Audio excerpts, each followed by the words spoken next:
Well, I remember that the night before I'd been at a friend's house making some clip art for this magazine that he's putting together with a bunch of us, of his friends, and so I'd gotten in pretty late. When I finally woke up at 10:15 the next morning, first thing I did was lie there and do this new relaxation technique that my therapist suggested. Sounds like a weird thing to do a relaxation technique first thing upon waking up, but I'm usually pretty tense in the morning thinking about my day. And after that, then I rolled over and made love with my boyfriend. Next thing I did was get out of bed and turn on the hot water heater so I could take a shower. We leave it off to save money. And when I was in the bathroom, I noticed that my hair looked good. This doesn't happen very often. I figured it was sort of a once-in-a-lifetime opportunity to take a picture. So I ran in my room and put on a solid-colored blouse. And it was just going to be a shoulder shot, so I didn't put on any pants. And then I stood on the couch, had my boyfriend take my picture. And so that was fun. And then while I was waiting for the water to heat up, I decided to put away some dishes and have breakfast. And there's this really neat thing on the box of Kicks where you're supposed to find funny or out-of-place things.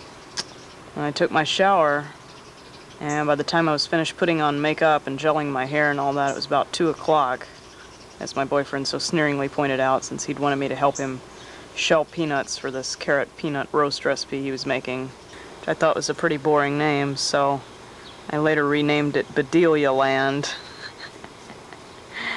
And so anyway, we were out on the back porch shelling peanuts for Bedelia Land. I remember I was really dreading going to work, so I was a little bit manic.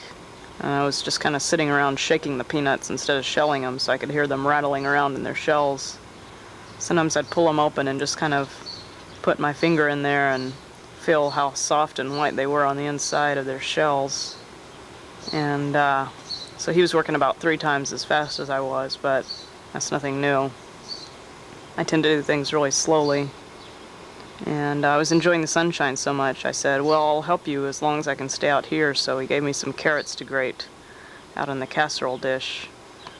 So I sat out there grating carrots. And then finally we got the dish all put in the oven. And while he washed dishes, I read to him from this book on meditation that a friend had given us. And while I was doing that, I was shuttling back and forth from the table where I was reading to the stereo so I could record a Bonnie Tyler song on my new mix.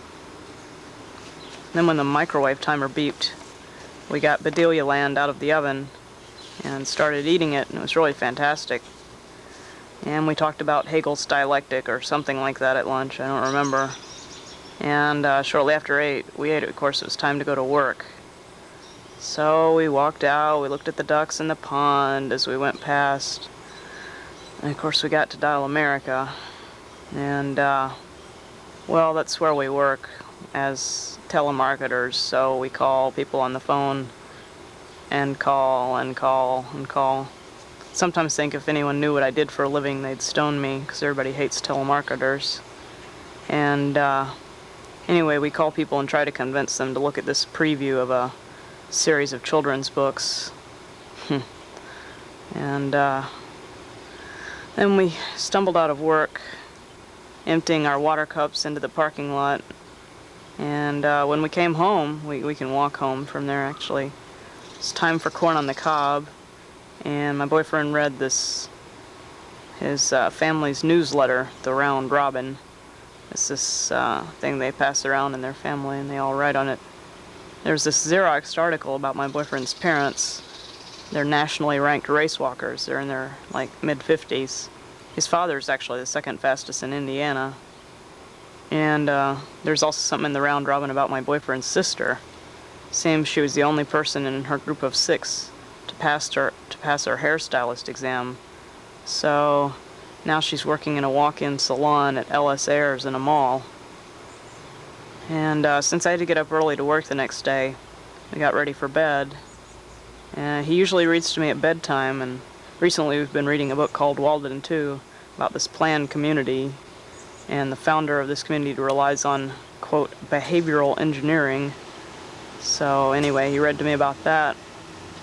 And when it's time to go to bed, I usually collapse on the bed before I'm actually ready, and he has to, you know, kick me and pull me back up to actually do everything. So that kind of happened, and then finally we got all ready for bed and we went to sleep.